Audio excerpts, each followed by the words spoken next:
Good morning. It is Monday, October 27th, 2025. We're over here at the two-house project, and the grounds are starting to finally take shape. The job site is looking more like a job site because we started compacting the soil around here, and now we're getting prepared to build our porches. And we're going to concrete around the entire perimeter of these properties. So we got everything looking really clean over here now. We got locations for a clean out here. We're going to encase this with a tubular box with a cover, circular cover on it. And going to have a downspout for the roof rain. And then we got a pipe here for the condensate that our air conditioning systems are going to make. We put the condensate drain lines inside the walls, insulated them, and this is the exit point for the condensate. It's going to go into the drainage system that surrounds the whole property. So we also have an overflow drain for the stackable washer and dryer. We're going to set these in a pan, and this pan is going to be connected to this drain pipe here.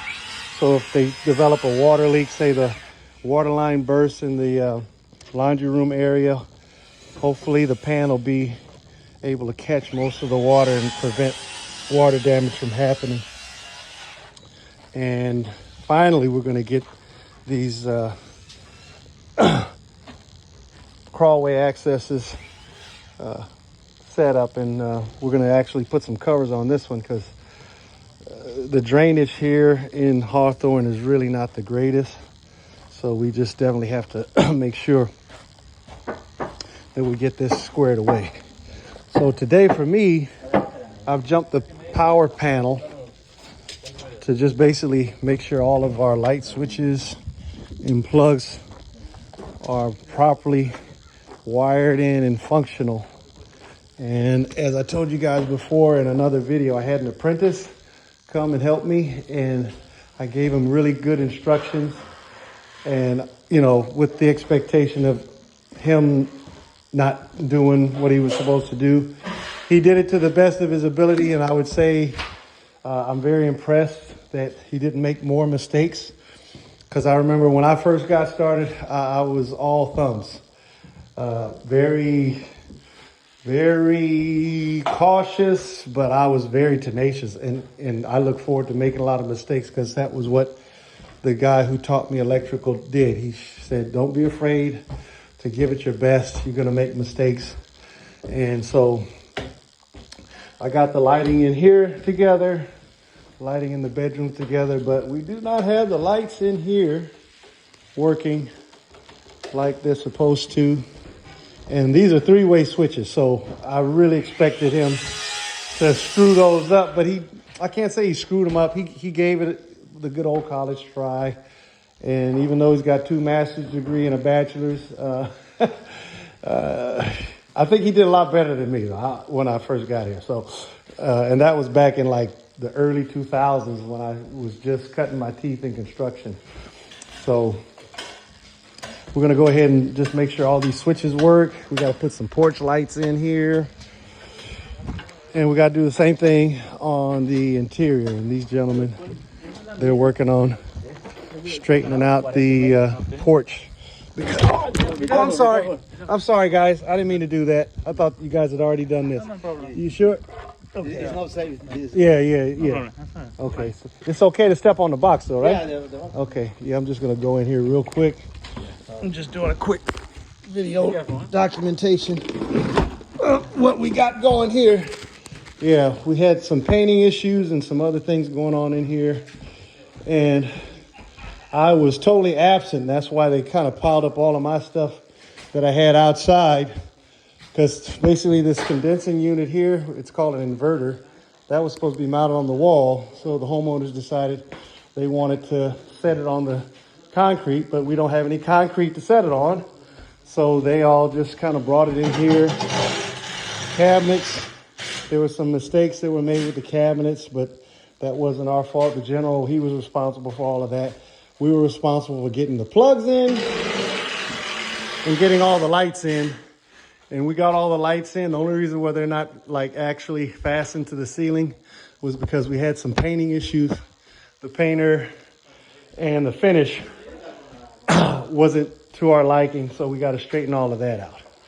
So in here, I got pretty much everything dialed in, but I also have to check the three-way systems here to make sure they're good and working. I know all of the bedroom lights work because I had jumped the power panel before to make sure that they were functional. So the only thing that's left is making sure the switches here and the switches here power up like they're supposed to, and to make sure these work like they're supposed to here too. So that's where we're at with this one, folks. It's Monday. I believe they're going to pour the concrete by the end of the week. It's going to be a 2-day pour. And they're making some adjustments on the stairs even as we speak. So, yeah, basically the porch deck has to be a minimum of 36 inches clear. And that also includes the railing, because we're going to put railings on the concrete surface itself. So measuring away from the bases of the stair railing, it has to be 36 inches clear. So this is like a corner style porch. So we're going to put a railing here against this wall and come around and then go down the stairs, and that's it. So they had to push it out because I guess the initial design was a lot closer, and it was like 36 inches to the finished edge. Now it's going to be maybe 38 inches, which will give us enough surface for us to put our bases for the railings to mount and give us that 36-inch clear there. So exciting times, folks. Exciting times.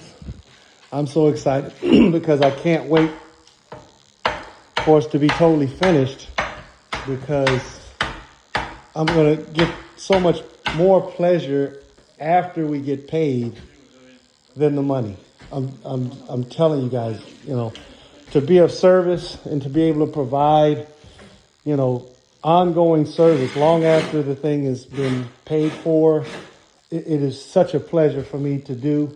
And I don't know if I would have gotten as much pleasure being a physician's assistant. I know I have greater opportunities to help and do for more people doing construction than I could have doing the physician's assistant. But, I just believe certain people get greater rewards doing greater things, but with that greater reward comes a great responsibility. And I'm grateful that God has put it in me to be the way that I am. It's not been easy. It's been a very stressful adventure. But to me, I think life without stress, life without challenge is really not a life worth living. And you go through these high pressure situations, and you kind of feel like, oh my God, I don't know if I'm going to get through. And then you get to the other side, you're finished. It's so, it's wonderful. It's just a wonderful way to live. And I just would hope that anybody who watches this video, if you don't enjoy the video showing the progress of the work, that you would maybe take to heart and consider maybe you haven't really pushed yourself to see what you're capable of doing and what you're capable of accomplishing. But I'm just telling you, I know maybe around Christmas time every year, I drive around and I look at some of the jobs that come to my memory that I've done, houses in Manhattan Beach, houses in Redondo Beach, houses out in, Cardiff in San Diego County, just all over the place. And, I just drive by and I'll see cars parked in front of the house, and I'll see, oh, wow, the lights are on. I'll see the sprinkler system has already run, or the AC condenser is running, and the people inside seem to be so comfortable and so happy. it's such a pleasure knowing that you had something, that I had something to do with that. So I would really encourage you guys to not look for a comfortable life, not look for an easy life, but look for a life that's full of adventure, full of challenge. And I guarantee you, after the challenge is past, you'll feel so much better about who you are and what you're capable of. And you'll really have a sense of true identity and true purpose. Take care.